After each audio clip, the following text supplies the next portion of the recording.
Good day, everyone. Welcome to today's episode of Through It All with Color Lubodi. Through It All is all about encouragement and giving people hope. It's all about letting you know that whatsoever you've been going through, some had gone through such, and God has helped them to come even out at the other side. All right, so today's episode of Through It All will be a continuation of my session with Funke Oyeneye. Um, she spoke so much last week, shared her life, and the comments have actually all the comments coming in, they have really been wonderful. All right, so please sit back and let's listen and watch the concluding part of my interview with Funke Oyeneye, or let me say it properly, Dr. Elizabeth Oluwafunke Oyeneye. I'm so sure you'll be so blessed and inspired. So let's take this journey together. God bless you. So we go to Act. So we are starting the next with Act 6, Scene 1. There are going to be many scenes in Act 6, but let's go there also and remain blessed. All right, so staff, okay, let's move on. So after university, let's take the journey. Okay, so my career I'm life. still holding on to the 3 things the old man told you. Don't marry the wrong person, don't get involved in the wrong career, and then be sure you are where God wants you to be, location wise. So, okay, based on these 3 prayer points and the understanding I had from that, marriage was settled even before I left school. I got married in my final year, and that phase went. So going to my career and where we're going to stay, that's the next thing, right? Now, because of the cucumber and all the nice things in Jos, I didn't want to leave Jos. Jos was very cool. I love the weather, I love the fruits and the vegetables there. So I was like, God, are we going to stay here? And God said, no, you're going to Abeokuta. I said, where is Abeokuta? I had to go and check the map. You've never been to Abeokuta before? No. The only time I remember that I was there, I was very, very young. I think my mom came for a party and she brought me. So I was too young to remember. It was later when I came to tell her that I'm going to Abeokuta that she reminded me. So I said, Abeokuta. Where is Abeokuta? I had to go and check the map. I said, oh. So I told her, I said, God is saying you go say, Abe what? That's where I came from. And no. He's very hot. He has so many things against the place. He's a civil servant said, no. I said, that's what God told you. So I kept it in my heart. So when I knew that I was going to be in Abeokuta and live in Abeokuta, I started finding out what and what is in Abeokuta. So after my graduation, I had to do my internship. And my sister, everybody's in Lagos, and was like, just come straight to Lagos. We already have an apartment for you in Lagos. Wow. You're going to live in Lagos. We're going to, I remember NGC was around that Palm Avenue there. So my sister said, you'll be working in NGC. They are already rented an apartment for us that by the time you are coming back, then okay, if you want to even start your own pharmacy, my father's house is in Lagos, in Butemeta. They give you a shop there and you'll be operating. They had planned my life. Wow. But God said, go to Abeokuta. My husband too was not so enthusiastic about Abeokuta, but that is where God said I should go. So I was alone, but I decided to be alone with God in that journey. Because I've been warned, I must not miss the place. That man told me that all your allocation will be going to where God wants you to be. If you are not there, you are going to be missing it. If I had explained to me that no matter what you do, if you are in the wrong place, no matter how much money you make, you will leave that place empty. Wow. So that thing kept ringing in my head. I said, no, I'm going to Abeokuta. So I had some of my friends, our own parents were here in Abeokuta. So I said, please help me find out where I can do my internship in Abeokuta. So they said there's one psychiatric hospital neuropsychiatric hospital and say, I don't know anybody there, I've never been there. So the woman said she will help me drop my letter. I gave her the letter. Unfortunately, she did not drop the letter. But when I came back to Lagos, of course, since I finished from Jos, I came back to Lagos and I had to contend with my sisters to stay in Lagos. Of course, my husband also wanted us to stay in Lagos. So I was alone. I remember the night I would come to Abeokuta, that was December 14th or so that year. So I told my husband, I said, I'm going to Abeokuta. I said, no, Funke, you can't go to Abeokuta. I've told you, we are going to stay in Lagos. I said, please, my husband. Maybe they have looked for one place for me to work in Lagos. No wala. Let them leave the place. Let me go to this Abeokuta first. At least to just go and obey God. If I get there and they don't give me work, I will come back. Abi, simple. We struggled all through the night. It was like I was trying to convince him. He was trying to convince me. Said, but finally, said, okay, go. I'll be waiting for you. We'll come back. My sisters were telling me, if you go to Abeokuta, you can be sure that by the time Abeokuta deals with you, you will come back and beg us in Lagos. Wow. I said, well, if my God will allow it, we will know. So I came that night, that day, very early in the morning. I joined the work and I came. It was December 14th, I think, or 12th. I think it was 12th. So Friday, it was a Friday. So Saturday, Sunday, Monday. The Monday was to be 15th. So I came. I was waiting for the provost. So I got there and said, Dad, I don't have any application. I said, somebody brought. I said, there's no application. It's okay. So, young lady, who do you want to see? You are from who? I said, I'm from myself. The provost looked at me. From yourself? It was getting interesting. So what do you want? I said, I just finished from university. I want to have my internship here. I said, you applied? I said, I've told them, I said, there's no application. Oh, you quickly write. And that was how you employed me. I said, okay. Wow. Just call the secretary, please go and type a letter of appointment for her. Young lady, would you like to come and start by December 15th so that at least you can still collect half salary? I said, okay, sir. But one more thing, sir. This is my first time of coming to Abeokuta. There's no accommodation. I said, you need accommodation? I said, yes, sir. I don't know anybody here. I said, accommodation, okay. No problem. Gara, gara, gara, gara, gara. You just call somebody. I said, please get an accommodation for an intern. And they will say, yes, sir. And they got the best of the accommodation for me. They thought I knew the provost. Oh. They didn't know that I don't know anybody. So all the whole year I spent there was like, she's the daughter of the provost. I didn't know. So everybody was very friendly to me. Even my ogas, one of my ogas that I started with them, up till today, we are still together as my friend. They still, they didn't want me to leave the place. You see, in career, you must also follow God. Even though that was the place of my internship, when I finished, my oga they don't want me because she just fell in love with me. Even though I was very tough. One day that Lagos blood was in me. I will do my work, but I don't want anybody to harass me. You harass me, I will face you. You understand? So many things happened. But I didn't know that silently she loved me. Wow. So while working the first 2 weeks, they didn't pay me on time. She just sent her driver to bring food stuff and everything. Wow. For me. I was like, so be I she blew you. So she still likes me, and I enjoyed all my stay there. In the course of my internship there, God did so many things for me there. Somebody introduced me to cooperative and said, go and be saving your money there and buy land. And I bought land. My first year in a strange land. But because it was God that was bringing me there, He just made room for me. Hallelujah. There, And by the time I was done with my internship, I went I think I even spent some extra 1 month before going for service. So by the time I went for service and I'm back, somebody was just looking for me everywhere. They came 3 days looking for me inside Austin Oketa. Imagine we are looking for one stranger that just relocated to Austin Oketa.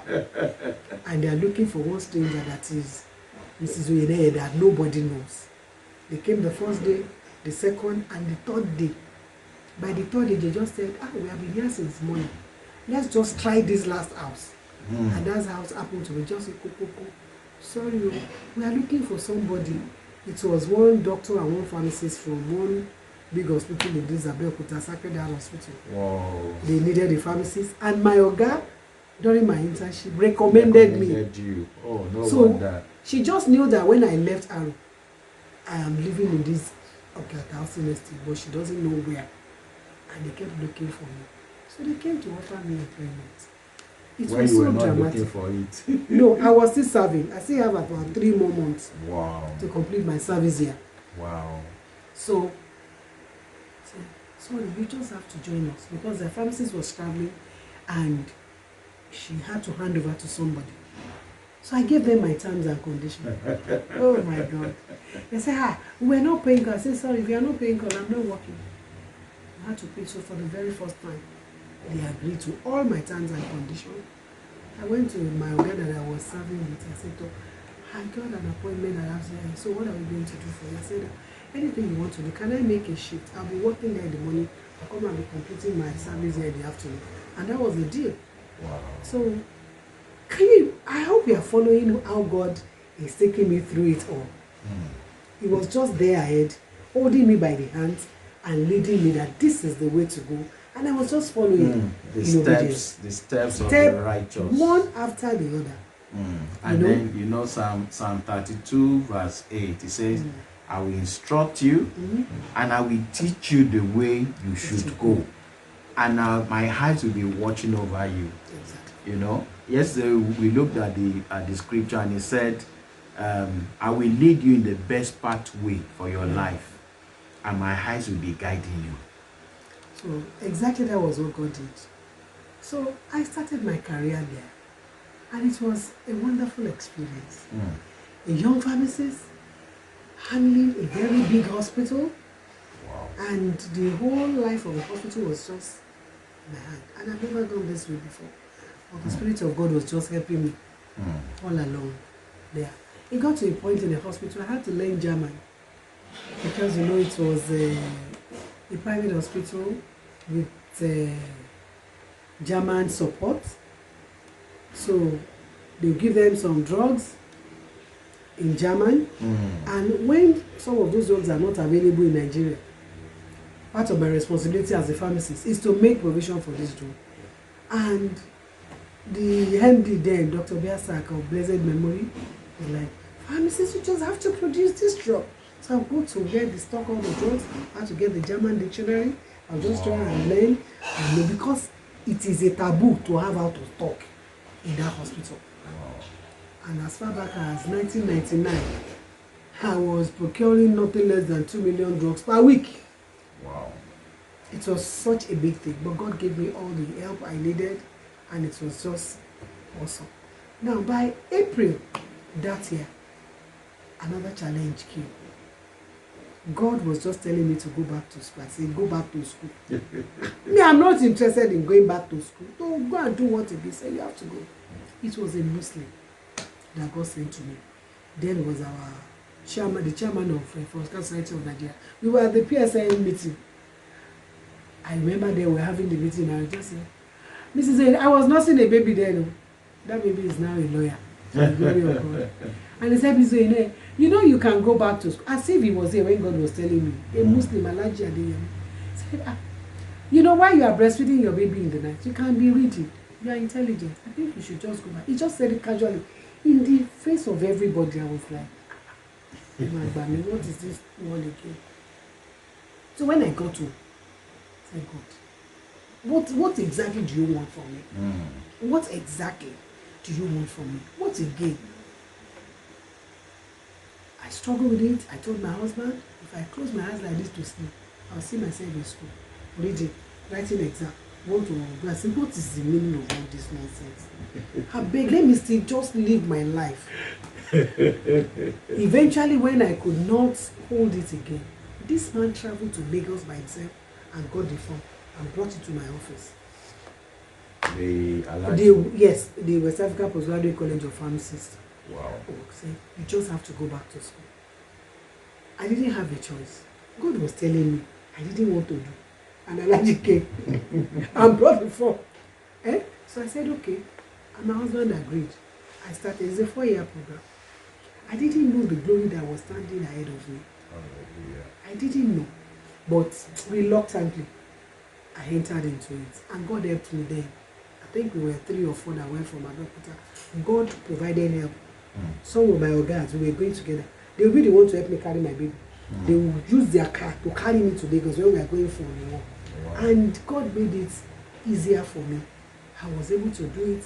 2 children within that 4 years, because I got pregnant again 2 years after. And I had to go to school with a baby of, I think, 11 days old.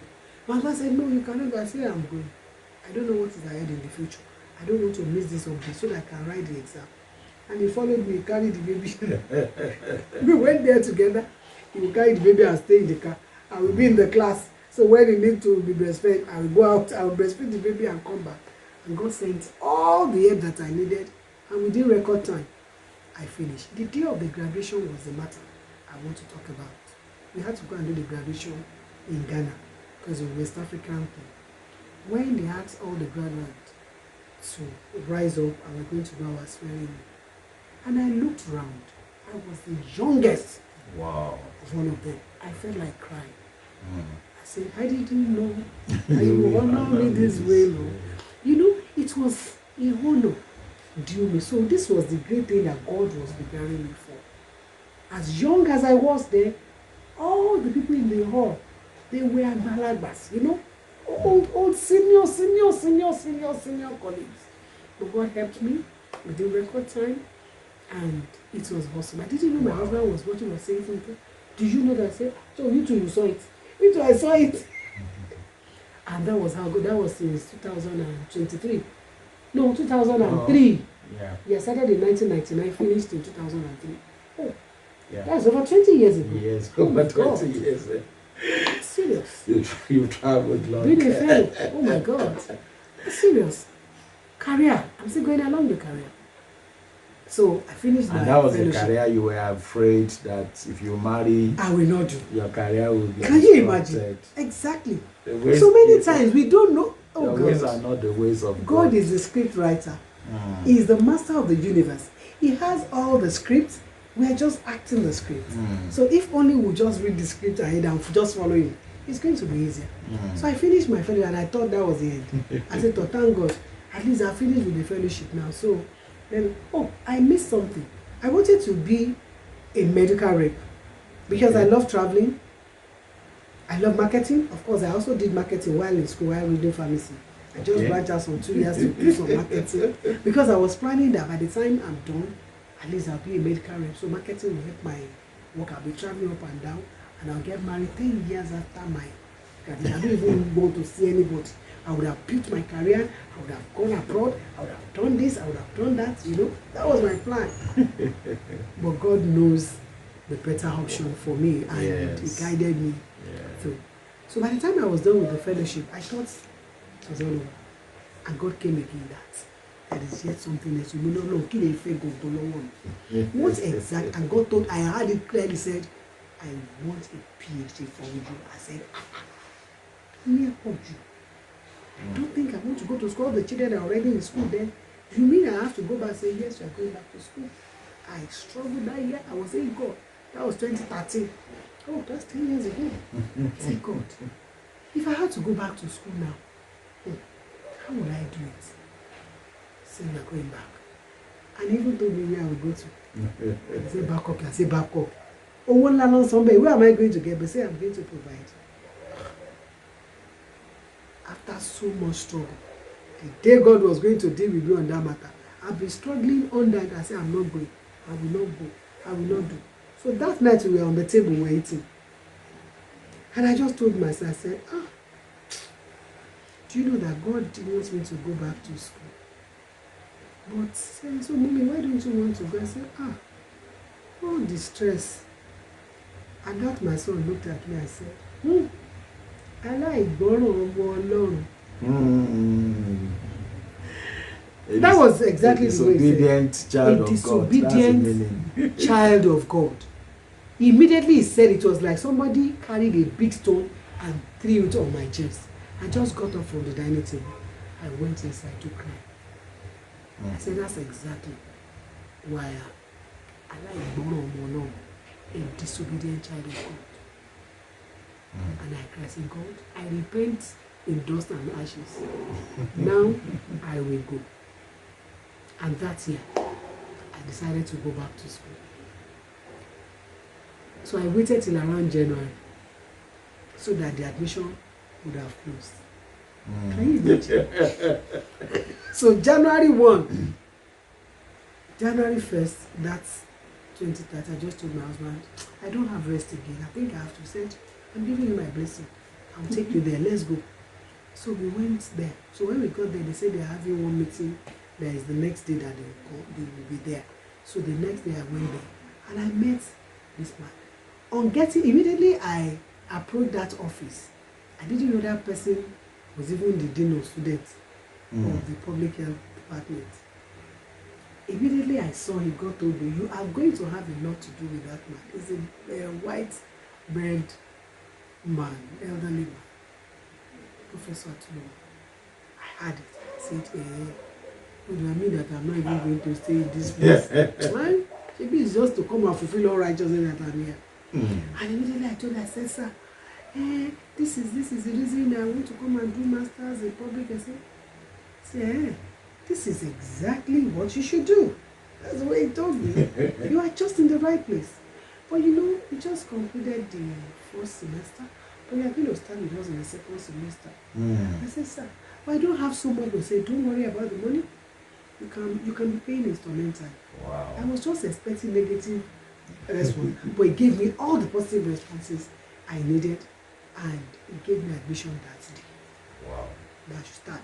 That they have a program, one elongated program that during break time I can come and do my first semester so that I can still meet up with the normal state that I was supposed. And that was what happened.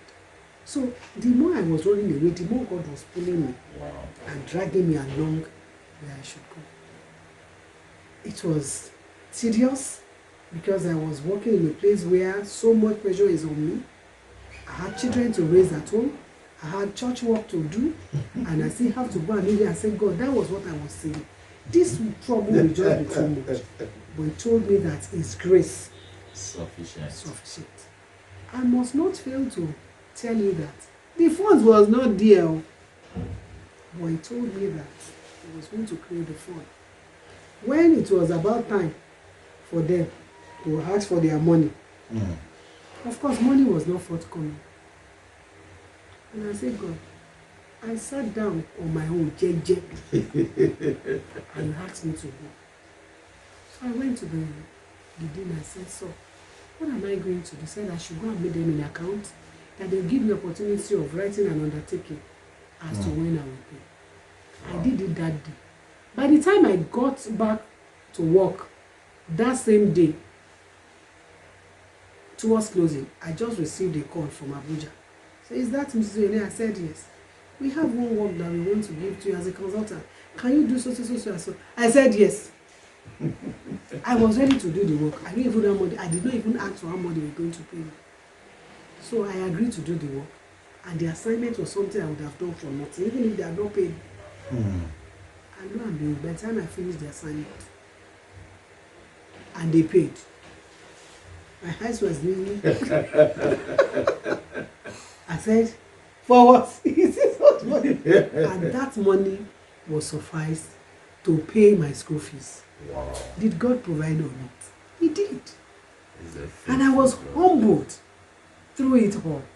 Because you may be wondering that, is it that easy? It was not that easy. But God was faithful, and He's still faithful, taking me through it all by His grace and by obedience. On my side, even though once in a while, I will look at, I can imagine what Peter went through when Jesus said, just come and say, and he was going to say, like this, and he was sinking, on the sea. So once in a while, I feel like, God, is this thing going to be possible? But I just decided to, let me just obey Him finally and go. And that was how He saw me through. So the pressure was much, It was that same year that I had to learn how to drive myself from Abeokuta to Elisha.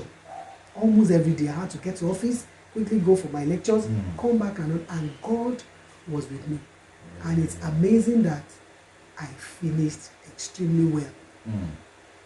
I was just in my office when my prof called and said, Elizabeth, congratulations. You made the first class and you're going straight, proceed to PhD. You had 4.68. I said, wow. So I'm going to supervise your PhD project? Wow. And I was like, who is telling him that I'm doing PhD? Remember I told you that God said, I want a PhD from you. And while I was in Babcock, almost all my lecturers that would come to the class, I don't know, they would just single me out. And one of our lecturers, if you know, they say, but I think you can do your PhD.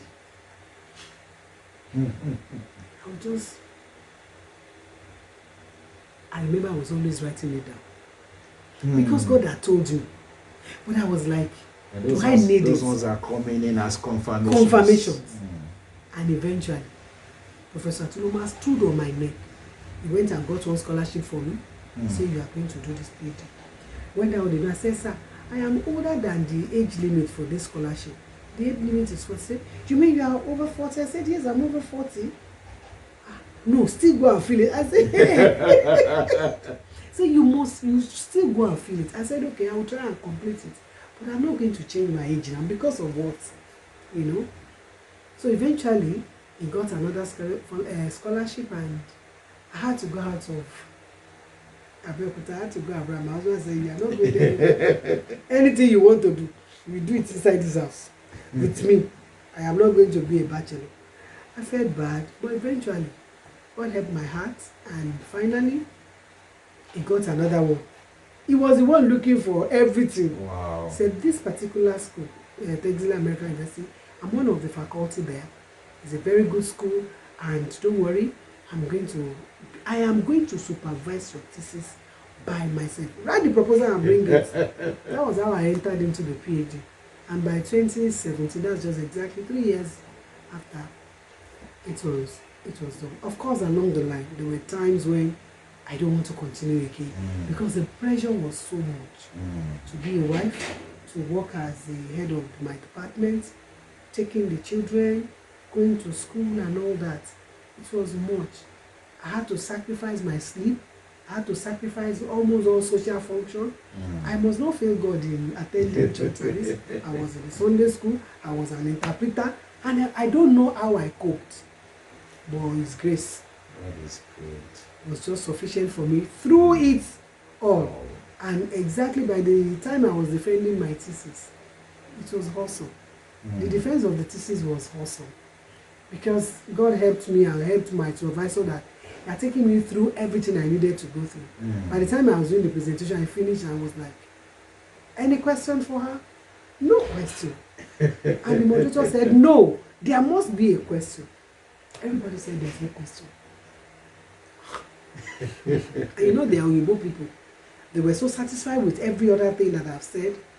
And the moderator said, me, I have a question. I said, okay, so what is your question? So, having done this, what do you intend to do after this? Is that a question? And I said, oh, that's wonderful, because I worked on productive health in sickle cell. I said, I have passion for the sickle cell population. So with this, I already have what I'm going to use, and I'll continue. They will say, oh, that's perfect. Wow. And that was how. So I had A in my thesis, I had distinction all through, and I was like, so this small person that could not have made wine, look at the way God took me through it all. Now, facing where I was going to work, at the time that I had to So what that means is that she is Dr. Mrs. Elizabeth Funke Oyeneye. All right, so it's amazing. And I must tell you, I told you she's my guardian angel. You know, one of those days I was just helping her to sort out some transactions for the school, Texas American University. I said, hey, I can do my master's. She was the one that just suggested it, because some of us just believe just face business and be counting money and stop counting book. You know, Yoruba, when you say you are reading, they say onka iwe. So you are counting books. So they say, I said, let me be counting money, not books. I said, and you can do your masters.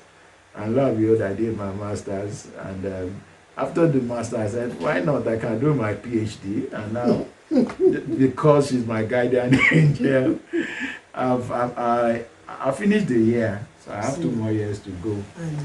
And it's so stressless. Now, so thank God. I hope somebody is listening to the way the Lord is leading a child of his that commits his or her ways to the Lord. You see, when you say you are born again, it's not a church thing. It's not a religious thing. It's a way of you saying that, oh, my maker, you made me. I don't even know your plans for my life. I accept you as my Lord, as my owner. I mean, as the owner of my life and my master. Take my life. You know, there was a song coming to my heart. It says, it pays to serve Jesus. I speak from my heart. I wish I know the rest of that hymn. You know, it pays to have your life in the hands of Jesus. It may be rough at some times. It's not as if you will not pass through fire or water. But it will just be sorting your life out. The way you yourself we can never plan it. You know? So we thank God. If you have not given your life to Christ, please do so today. And if you are not serious with your Christian life, some of us want to run our lives by ourselves. And God says, your ways are not my ways. The way you think about yourself is not the way I think about you. In fact, as the heaven is far from the heart, so are the ways I think about you different from the way you think about yourselves. My thoughts towards you, they are thought of peace, thought of good. There's one hand I'm taking you to. They look rough now, but there's a place I'm taking you to. This is early in the year 2024, and you are hearing this, whether it's in your career or your academics, or indeed your what now, your marriage. Please hand it over to the Lord. You'll be so amazed how God will lead you. All right, so now we are going to Act 7 now. Are we ending with 7 or 8? 7 is a perfect number. The Act 7 is actually very amazing because I'm going to be talking about one person that has been with me through it all. Hallelujah. All this amazing story you have listened to. Remember, I lost my dad when I was about primary 3. I was about 8 years plus. And I lost my beloved mom and my father here in the university. Wow. So I became an orphan. And this young man, Oyejola, came into my life around that time. He has been a friend. I don't know how do I put it? What would I have done without him? We are playing with. Everybody knows that. Everyone close to them knows that. Knows that. You know, because all these issues, by the time I just wake and say, this is what God is saying, this is saying, yeah, it's doable. You know, if not that I have somebody that can just, of course, it's the only person I tell all my stories. You know, because in our marriage, by the time we got married, it's like, there's no third person in this marriage, it's only me and you. And we're in it together. So don't ever imagine that you have anywhere. You know, even when I have scholarship and I have to say, you're not going anywhere, we must go together. It is a serious matter. You know, initially it was too much for me. But over time, by the time God actually helped me to make me see that actually I needed him so much in my journey of life. Not until then, I to surrender. But I don't know how he was able to cope with me. I don't know how he was able to manage me. Because I don't let any mass of no one. But you see, God helped me and God helped him. I think he had more grace than me because me, I just want to scatter everything and go. Yes, I must tell you that it's not as easy as you can imagine. There were issues, there were trials, and there were so many triumphs. How long is the marriage now? 1994 to date. Oh my God. You'll be 30 this year. Are you kidding? Serious. And I've been managing them. Oh, he has been managing me. No, God has really helped the two of you to move together for 30 years. I'm telling you, no, it should be more than 30 years because, I knew we were friends quite earlier. I think I met him in 1989. 89, yes, I was in school, 89, 90 or 91, about that. We were just friends, but we got married in 1994, May 24. Now, talking about this man, I know there were so many things that he helped me with, even in my character. I am a very, very expressive person. Even though he's very much older than me, but just say, what is this? I'm just always seeing him as my brother or like my twin brother or my friend. So the way I relate with him, so I say, respect me. I'm going to respect you. He's always there to just accommodate my excesses. Of course, there are times when I go too far and I was like, no way. No, but as I'm saying that's no way, he will just say one word and I cannot move. Say, I'm going to say go back. I would have called it quits with the marriage, early part of our marriage. Then we had only one son. And I just made up my mind that what is all this? Anything I have to do, I have to take permission. I say, this was the reason why I said I was not going to get married. Somebody will be restricting me from doing this. Even if somebody offends me in the office and I'm the oga, I cannot take decision on my own. Once I come back and say, my husband, see, this person did this, and I am going to do this. Say, no, you are not going to do that. Say, do your own there and let me do my. Say, we are doing it together. You are not going to give that credit to that person. This is what you are going to do. That's what you are going to do. At the end of the day, I'll do it and everything will just, go on fine. And over time, I was getting to say, okay, he's more matured. He can, he's more patient than I do. I just want to trash issue here, right here, and now. I don't want to wait till I say, let's be patient. We'll talk about it tomorrow. I say, I don't want to wait till tomorrow. He said, okay, if you don't want to wait. And he'll just ignore me. So you are not talking. Say, I said tomorrow. So I was able to learn patience from him. Even when he's annoyed, he will not talk. But me, when I'm annoyed, I want to talk. I want to talk. I want to speak it into your head. He said, you don't. I learned that. I said, you don't rub it on somebody's nose. The person knows he has done something wrong. You don't need to rub it on his nose. I say, I will even rub it on the head. So he actually helped me to mold my character, even in dealing with the children. Hey, if I start like this, oh my God. Obviously, your mom really must have had too much. Very big influence on you. So that's the only thing I grew up to know. That was the only way I know. You live your life based on your background. Exactly. But he is from another background entirely. And finally, the discipleship actually transformed me completely. It is one thing giving your life to Christ, going on with God. Is another thing becoming a disciple. Becoming a disciple means following Jesus, doing things the way Jesus would have done it. In fact, that was always asking yourself, if Jesus were in this situation, what will he do? So when issues come up, and I say, my husband, this person has done this one, and this I say, okay, you are a child of God. I say, it is when it comes to this matter, you will be remembering that me, I'm a child of God. Should they too, they are not children of God. They too, they should just be children and say, leave them alone. It is your own that is my own matter here. And this is what you have. It's like, he's my pastor, and once he said, Otombe, that is it. Even if I am struggling with inside of me, since he has said Otombe, that is the final. When I'm dancing, I just kept quiet. I just kept quiet. That matter has not finished. So I'll go and fight him at home. See, maybe I was supposed to put something, do trouble with somebody. And once he said, enough, I'll keep quiet. But I'm not quiet.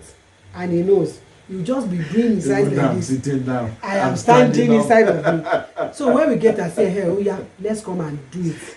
You did not allow me to do it there. He's the one that is going to receive it. I will make sure I give it to him. But you just be looking at this. Kí ni èkó yẹn ti gùn ẹ́? Ó ti jẹun sí ẹ lórí àbí? Don't worry, you'll be okay. I'll pray for you. And you know, by the time he's talking like that, me too, I'll just say, ẹran ara ló ń bẹ ẹja yìí. And to God's glory, you know, looking back to it all, I don't know, maybe by now I should be selling ila because I should be Iya Shepe. I'm telling you, because the background, the toxic environment I grew in, I could have been a garage tout. And I'm telling you, I will do extremely well there. Anytime I'm passing through the garage, it reminds me of where I'm coming from. And I said, I mean, I just have to do something to these people in this garage.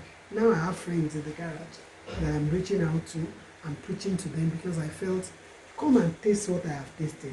Me too, I used to be under your end.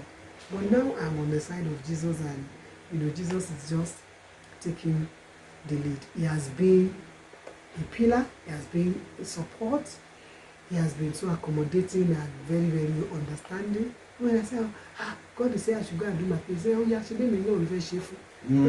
Some other men would not have done it.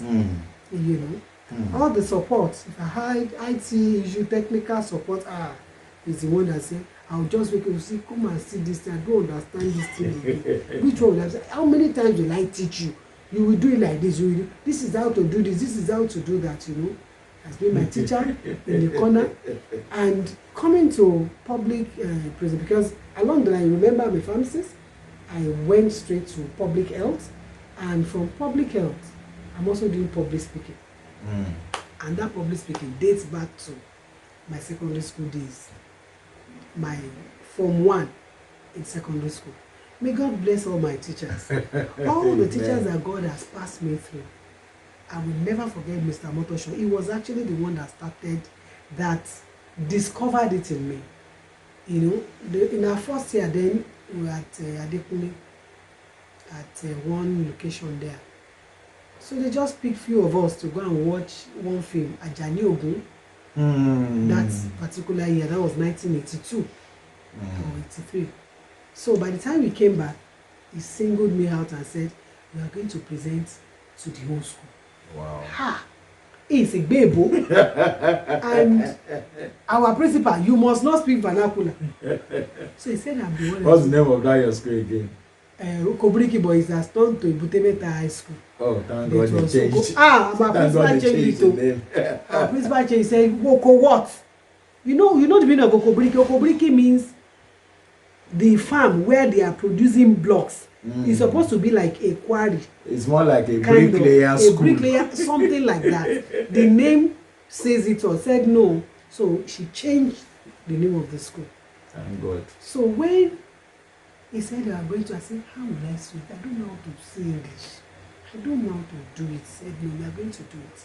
So he started teaching. He said, I should go and write. So I wrote. I remember very well with my very bad handwriting. I wrote all the watch. He edited it, and so he started practicing. He was taking me. So the first engagement I had, so the whole school was seated, and our principal was there. The fear of our principal is the beginning of all matter. So by the time they called on me, Elizabeth, I had to come out and say, and he already told me that once you get to that stage, just be looking at my face alone. Look away from every other person. Then if your heart is doing big, big, big, big, big, I should just stand on one toe.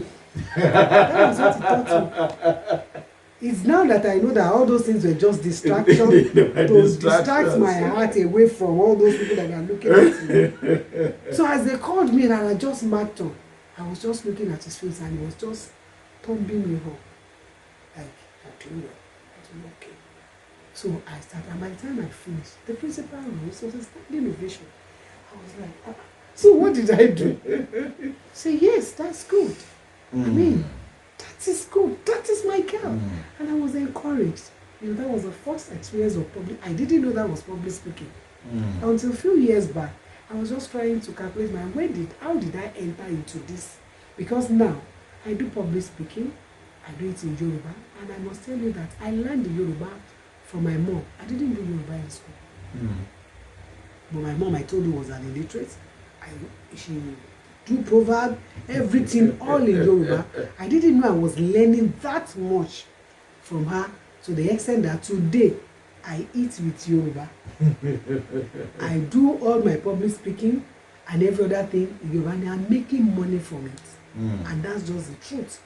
So those things, those skills were skills that I acquired growing up, even from home. So youth out there, if your mother is selling rice, please learn it very well. Of course, I take catering jobs because she knows how to cook. She taught everybody how to cook. And when we were in trouble that time, when there was no money, we had to go and run. Oh, may God help me with that aspect. Buka. It was another through it all experience because it was very traumatic. But we went through it all, and today I can look back and say, God, thank you for giving me such a mother who could face the challenges of life. She actually faced it. And I saw the courage in her. At the point she was giving up, but it was like, where do I put all these children? It's children. It's not a joke. But God helped her. And that courage, I just saw in her. And I'm also holding on to it. Anytime I'm in this way, it's like, don't forget your Jesus. She had so many principles of life, which now I understand were some principles that were based on the Word of God. They were principles that were based on even psychological management of issues. I remember the particular when I was going to say, anytime you have any challenge, just come and tell me. I said, well, there was no phone there. She said, once I get to my room, I should go and open my mouth in the wall. I should be saying it, she'll be hearing me.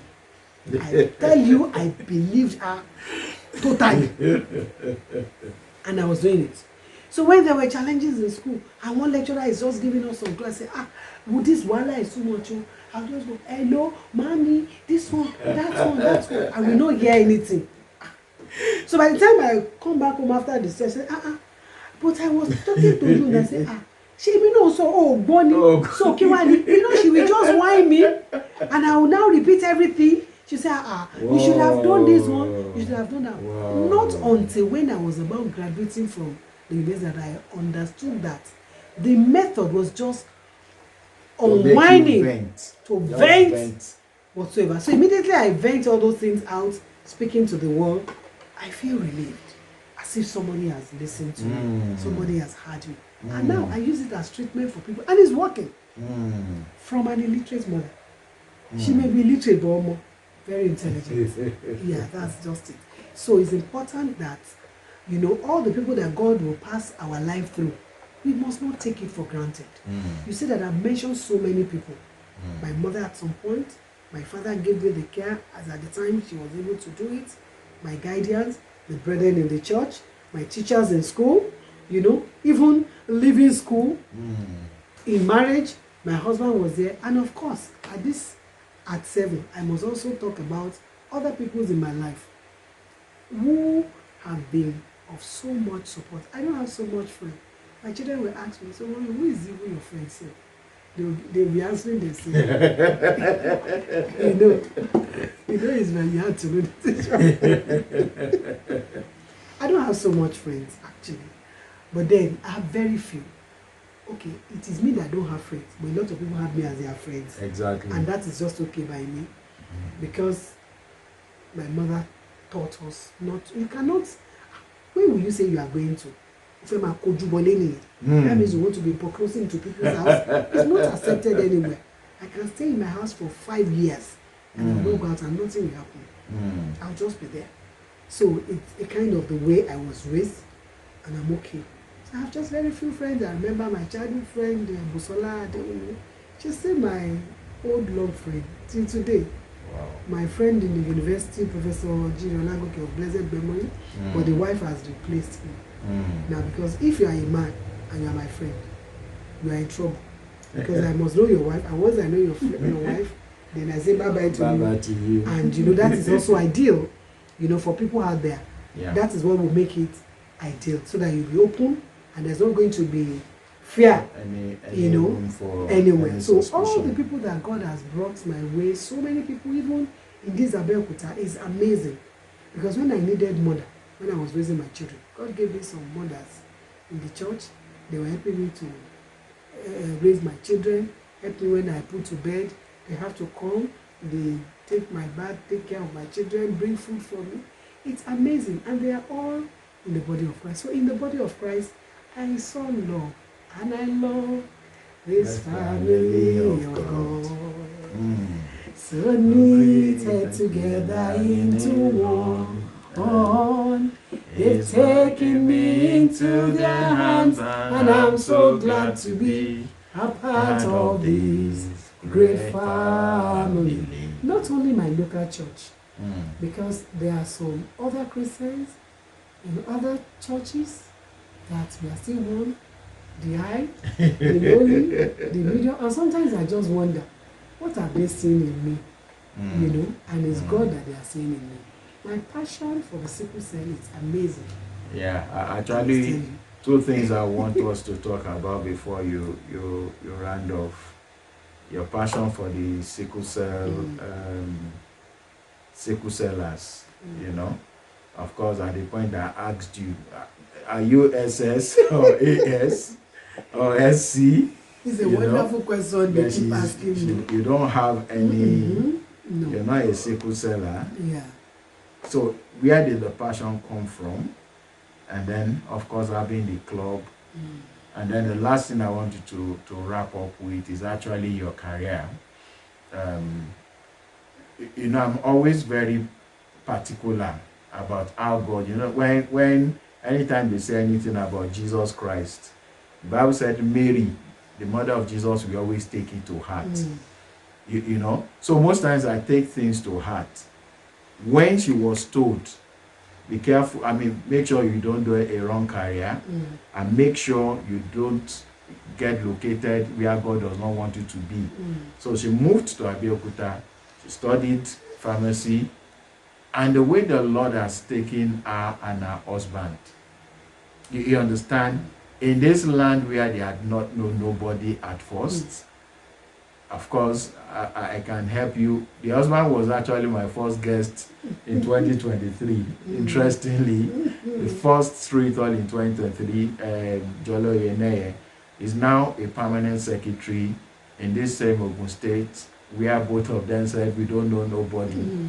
You know, so those two things, Sister Funke, and then we can wrap it up. All right, for the sickle cell, all my years in school, I didn't come across any sickle cell until later. When I graduated, I remember there was one BC, one of the girlfriend of our friend that died. It was much later that I got to know BC was SS. I didn't know then that she was SS when she passed on. But I was working at the State Hospital in Abeokuta, and this fateful day, a man came in to the pharmacy to get some drugs, and an elderly man. And I saw that the man was coming in and out of pharmacy about 4 or 5 times. So I got curious. This old man, what is he doing in pharmacy? He came in the morning. He came 1 hour after, 2 hours after. What is the problem? Most times you don't see men in the hospital. You see women. So I was curious. So the next day, he appeared again. I went to him. I said, Daddy, sorry, I saw that yesterday you came about 4 times. Is there any problem? Who actually is sick? He said, my children. I said, your children. Did you all have accidents? Wow. Abi, how can you bring children to the hospital? And he said, no, it was not an accident. Then you have crisis. I said, crisis? He said, one is a children's ward, another one is a male ward, another one. So I had 2 of them at the same time having crisis. Wow. And the wife will come and sleep over in the night, so he will take over in the morning. Wow. And, you know, I was amazed at the care he was given, because I've never seen such a man taking care of someone in the hospital. It's very rare. So I said, hey, so what about it? I got interested. So I said, anytime you come, those times they will have to kill. I said, don't kill. Just come in straight and ask for me. I just have the heart of helping him out. And that was how we started. So when he comes, I'll just get his drugs, get it for him, and he will go. So by the time they were going to discharge him, I said, if you don't mind, can I know your house? I want to come and visit the children. I didn't know why I was doing that. So I went to the house. We were living somewhere in Abeokuta, not too far away from where I was living. So the day I visited them at home, they received me well, the wife and the children also, they were getting better. So he said, so when I was going and they were seeing me, I said, are you the owner of, I can ask so many questions. Wow. I said, are you the owner of this house? He looked at me and said, actually, if not for these children, I could have more than this. But for each of these children you are seeing, they are 4 flats. That any sickle cell child you see standing, by the time they become adults, they are equivalent to a 4-flat building in terms of medical costs. Wow. And I agree totally with him. Wow. So that word, as I was leaving, was in my head. I said, so this man could have built a house, but for these children, how can I come in to help? That was where the passion came from. I said, okay. I thought it was a small thing. Okay, let me see what I can do to help this set of people. So I started reading about it. I said, okay, so we could prevent crisis, we could do this. I can do it now. Do you think I think I can do it? So how will I do it? I was just thinking, how will I do it? And as God will help me, one of my oga volunteered me, recommended me for HIV training in Lagos. So I went for the training and I met somebody at that training, a friend, she is in Ejebode. And I said, I have this passion for sickle. I don't know how to go about it. I don't know how it happened that it was that person that became said, that is good that she is already running a sickle cell club in Ejebo land. This is Adibanyo. I said, so how will I go about it? And she told me. Immediately I came back, I did not waste time. She said, I should just get a cardboard, just right there, know your genotype, you meet here. I should go and paste it in the hospital. That I will see people will come. Then there was no phone. And I pasted it. So one day, the man came and I said, so what are we going to do again? He said, I should look for people of like mind. So I went to some of our nurses that were my friends in the hospital. I said, this thing I want to do. Say, oh yeah, we are together with you. Wow. So 5 of us, we started on November 18th. I'm not very good with dates, so I said I will start it on my birthday so that I will not forget. So I delayed it. So November 18th that year, that was 2004. It will be 20 years this year. Yeah. God is faithful. So I started with just 5. 2 parents, 1 child, and 2 nurses. I think, Auntie Oyeneye, one of the nurses were with me, and we just started. Just like play. I felt, okay, what is there? I said, this only, I'll be giving them food. I already studied, so I knew that I could afford it. I didn't know they are going to be much. They are well over 1,000 now. Wow. But the beauty of it is seeing them try. They don't need to die. They need care. They need love. They need empathy. And that one does not cost me anything. It's not money. So I said, I can afford all that. Even when their parents are not listening to them, I can afford to listen to them. That one is no money. I can still sacrifice that. So I decided that my phone will be on. Even if it's in the middle of the night, call me. Wow. Anytime, just let me know how I may be of help. And it's amazing seeing that they are growing. If I had the best of November last year, when one of them that passed through me, she's abroad now, she just sent a message to me and say, Mommy, send your account number. I want to send money to the club to buy drugs. Oh my God, that was the peak of it. I said, meaning that I have somebody that I've gone to this club that could look back and said, I'm going to give back to the society. Wow. I was told I was too happy. You have made my day. Wow. And you see, seeing some of them married, one just called me, Auntie Bimo, say, I'm happy. I see them when they were young, about 10 years, about 4 years old, and their parents were like, I guess it's until we happen. You only have one. Come, when you get to the club, you see somebody that has 3, they ask for. So when they come, you say, is this one? This is, I said this. That one, this is, I said, this one and this one, that's from the same one. I say, God, thank you. Just clean. You just clean. That mine is one. You just clean the eyes. I said, God, I thank you for my way. I said, so we're giving hopes to them. And it's amazing. And that's all I'm doing. That's what God is helping me to do. And God will actually And continue to help God you. is just Wow. doing that. Wow. I think that the last one you talked about. It's going to be how far the Lord has taken you and your husband. Exactly. But of course, I must also say that my husband had to seriously pray for this. Because, what it means is that I don't have privacy. What it means is that even in the middle of the night, my phone will ring and disturb his sleep. I remember there was a night I just walked out of the house. He didn't know he was sleeping. I just had a distress call and I left. I drove out 1 a.m. to go and attend to a client. By the time he woke, I was there till 6. So by the time he woke up by 6 a.m., hoping to tap me so that we can pray, so that I was not in the house. Said, where have you gone to? So he called and said, I'm so busy. What is wrong with you? Why did you go out that late and you did not even call me? So I didn't want to disturb your sleep. My passion, I was not afraid of anything outside. I was just like, somebody needs my help and I just have to go there. I don't know what is carrying me. I don't know what is pushing me. But I'm just going, and God has really, really, really been helping. He has been sending all the help that is needed for it. I didn't know I was doing anything. I wanted to do a research one time, and I went to the minister and said, please, I need information on sickle cell. And the person says, there's Funke Oyeneye. I said, hospital. Go and meet her. Go and meet her. And I say, wow. The whole nation, they are waiting for the manifestation. I said, this is my work. And that day, I just said, I had to keep getting the data. That was what, pushed me into the data. And I started imputing the data because I went there for data. And it is on the input of the data that I realized that well over 1,000. I said, what? You mean this thing has gone? I mean, this far. And God is still helping us, and I'm just happy doing it. I don't know.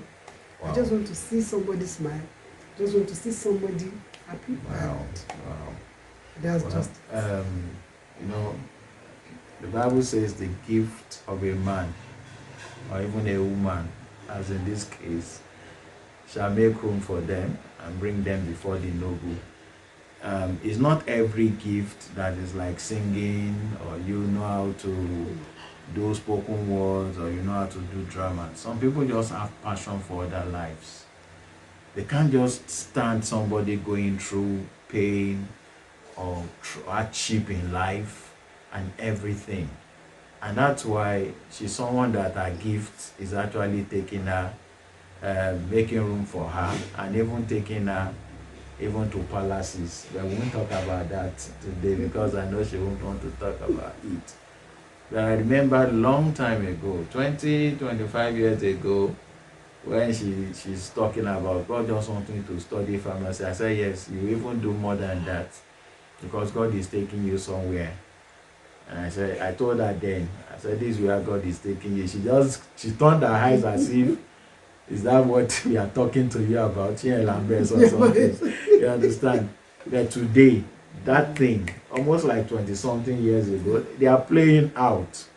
They are just playing out. And it's not as if they are not things she's seeking. There are things that are coming to her. Do you understand? So, what's your gift? What's your passion? Her career, she was talking career.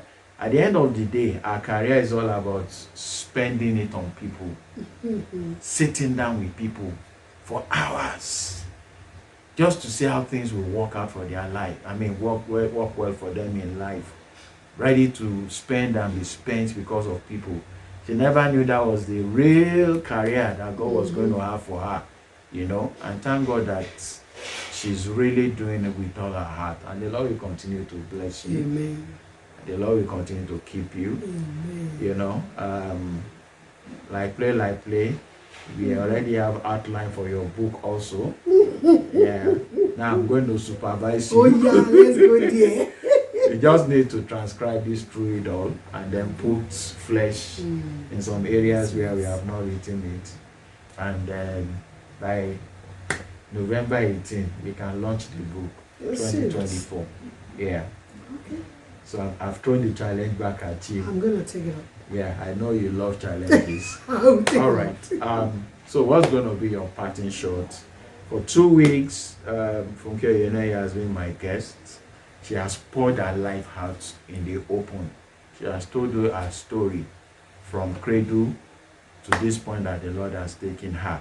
But I want you to talk to, in a very short, maybe 2 minutes, I want you to talk to somebody from your heart, taking the way God has taken you through it all in life.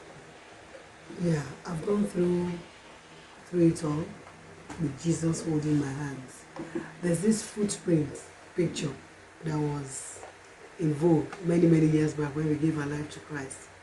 That when you are even going through trouble, said, it's only one footprint I see. I said, it's my footprints you are seeing, because that time I carried you by the hand. You know, going through it all in life for the past 52 years, I can tell you that my father's Jesus held my hand and was just taking me through it all. So each time I get to a point and it's like, God, what's the next thing to do? I quickly go back and I'll go and cry inside. My children say, they don't see me cry outside. I don't cry outside, but I cry to him alone, who is able, you know, to take me through it all. And he has always been very faithful. What has made the difference in my life is my giving my life to Jesus in 1987, and up to date, working with him, following him, allowing his will to dominate my will. I also have my own will, but many times I have to submit my will. And I'm telling you, each time I do that, it's amazing that his will, if I where he's even taking me to, sometimes I wonder, I mean, how did I get here? The man that I could not have imagined that this is the person I'm going to marry. It is his name. He is the one that is the permanent, but I'm the one that is acting it. Hallelujah. Because it's me that you'll be seeing everywhere. You know, standing in many places. I keep wondering, and you see, that is what God can do with your life if only you will just submit it to him. That has been my secret.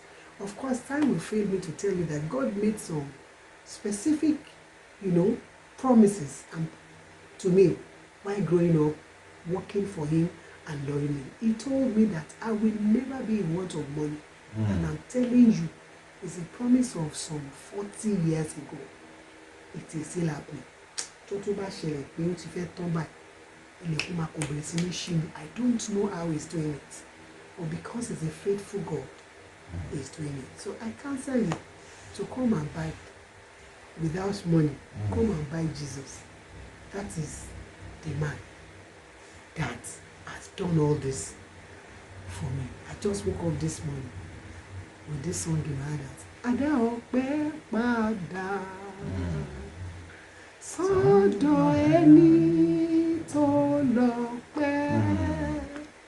Ada ògo padà sọ́dọ̀ ẹni tó lógo. Through it all, I return all the glory to him. I forgot to tell you initially that I was a menopausal baby. My mother thought it was all. They didn't know I was in their womb until about 6 months. And it was difficult for them to abort the pregnancy. That it is your life for a life. If you had not given back to me, where would you have known me? And how would all these amazing testimonies, you know, would have come to pass? So I challenge you and I leave you in the hand of God. Please, as you are going on in your journey of life, career, marriage, place to work, any other thing that you can think of, just do it with eternity in view. Because it's going to happen one day. We shall all transit from life onto eternity. And we must make it there. That is the only thing that keeps me going. That someday I'm going to give account to him that has sent me to this world to come and do all these things. So I'm going to give an account. And because of this, I watch what I do so that I'll be able to do it according to the multitude of volumes of things that have been written of me in the books. To do his will. Will you do his will? In Jesus' name. Thanks for having me. Sister Funke, thank you so much. Thank you, sir. This has been a good way to start the new year. Very, very good way to start the new year. Listening to a very compelling story. The story of someone that never had the opportunity to become anything in life. A menopausal baby, so to speak. She was given birth to, or she was conceived even when it was like, oh, she can't, you can't have any baby again. And I mean, Paul said, I'm someone that was born like that, someone that should not have been given birth to. Let's see what God is doing through my life, So I noticed that Funke has, you already have like 2 books or one? Like 4. Oh, actually 4. You may want to quickly tell us the topic, titles of the books, and where we can get them. Actually, the first book I wrote was Beware of SARS. That was Oh, many, that many was when years I was SARS. co-authored with my husband. Yeah. And after that, the major one came, Food, Drug and You, in 2004. Yeah, 20 years. 20 years ago. Many things happened in That 2004, it was a very serious year for me. Yeah, I don't know. I think I attended a conference and I just saw a book written by Dora Quayle on drug interaction.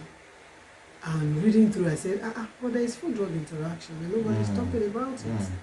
So I decided to write, and I was just writing. I said, okay, let me just write. I will give it to the people in my hospital so that at least I'll paste it in the pharmacy so that people can just learn from it and I'll be using it in practice. By the time I was done, my husband just said, wow, you have a book in your hand. We can publish this paper, we can. Yeah. And that's why I keep saying that I don't know what I would have done without that young man. But I said, we can publish this book. And you can not just say, oh, my husband, your wonder is too much. This one say we can do it. So we started typing. And I think towards the end of that particular year, we had cause to travel to Ghana. So one of the evening, we were just at the beach, myself and my husband, and we met the MDC of Name It.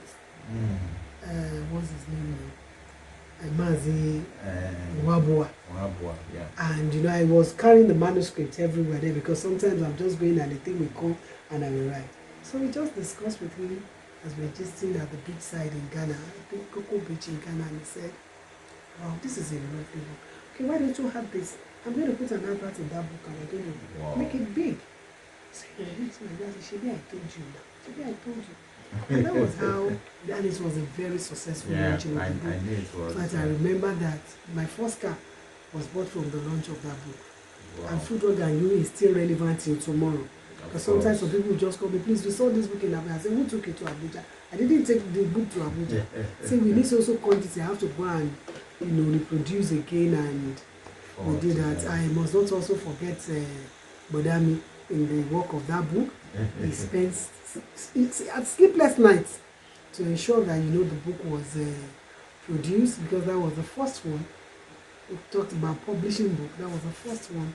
If I say no, this is how we're going to do it, and we did the publishing, and Bratokpe Adaramola edited. Mrs. Coker also edited. Those are brethren in the church that God has surrounded me with.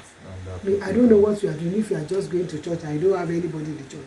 You are just cheating on yourself, because all these resources are there. Just enter into them, and you get it. Even for free, they do not collect any money. It's free of charge. Free of charge. That was how they rendered all the service, and it was good. Then I wrote the pharmacy technician. It's just talking about the roles and responsibility of pharmacy technician.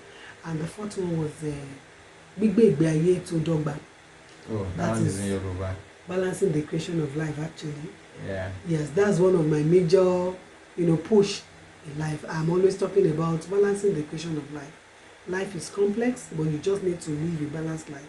Because looking into my life, I say, how am I even balancing everything that I'm able to do all this?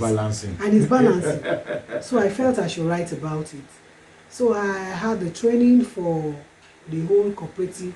Oh, that's another aspect of my life. I've been a cooperator for more than 20-something years, a treasurer for over 2 decades. At all the level of cooperative, I've been there. And I just told them when I said, all these conferences we're having, let's be having a talk. They said, it's going to be as well. I said, I'll do it for you for free. Wow. That was how I started. And I did it for free, Yoruba. And the participants, we had it in all the 20 LGA in Ogun State. And there was a popular demand that the book must be published. So I had to quickly publish the book, and it's in Yoruba, and it's exciting. Wow. That, each time I remember that book, I remember my mom, because she actually was my teacher in Yoruba, and it was really, really amazing. Wow. Of course, I have some other ones. I have some other published work which are not in booklet form, theses and all that, published and unpublished. There's another one in Amazon. What's the title of that one now? Reproductive health intervention Wow. among the youth living with sickle cell. Wow. Yeah, I have almost all my publications are on sickle cell. I don't know how I found myself there. Wow. Just It's your passion. where So I am. that's I'm sure what- very soon I have some other book going on around that. My experience working with the sickle cell. I'm sure soon I'll be done. And another Wow. one that is in the making is what you have Yeah. suggested. I'll work on that memo. This is my story. Maybe. That's going to be the topic. Yeah. This Okay. is my God will story. give us God will give us. yeah. It's gonna be a very wonderful book to read. Thank you so much once again, Sister. Okay. Thank you everyone for being a part of Through It all this while that I've had Funke Oyeneye as my guest. It's a very powerful way to start the year. She has spoken across different, aspects of life, Christianity, upbringing, entering into relationship, marriage, career, passion, and all those things. All right, so it's a good way for you also to check your life. In what area are you hiding your talent? In what area are you you are wasting your talent, you are wasting away. She had told us, whether you heard it or you didn't hear it, she's talking about multiple streams of income. She's a public speaker, she's an author, and she's making money from different aspect of her life. So what are you going to be doing with your life this year?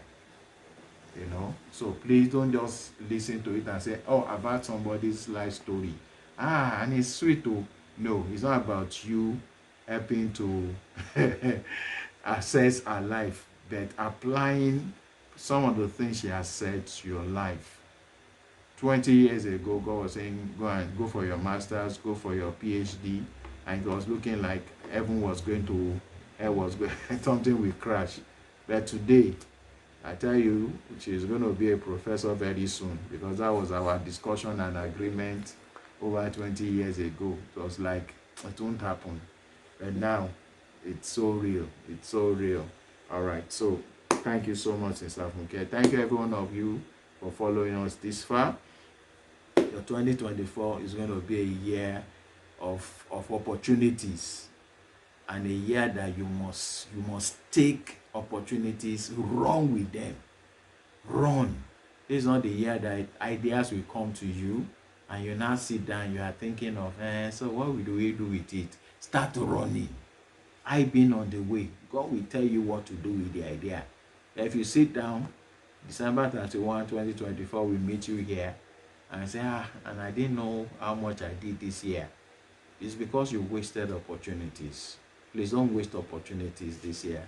So God bless you. If you've not read Through It All, please go visit tia.com.ng and order a copy or download. And if you're outside the country, just visit Amazon, search for Through It All by Kolo Olugodi, and just get your own copy. And I would love to get your feedback after. All right, so Through It All this year is going to be very powerful. We have started on a very powerful note, and I tell you that's how it's going to flow until December 2024. So be a part of it. Share this video with others. Subscribe to my YouTube channel as you're watching it if you have not done so before. And of course, there are a lot of other videos. We've done this for like over 3 years. So a lot of wonderful videos you will find inside of my channel. So subscribe and begin to listen to other wonderful stories of the lives that God have really helped. So God bless you. Happy New Year once again, and enjoy the favor and opportunities that God will be rushing even to you this year. God bless you. Bye.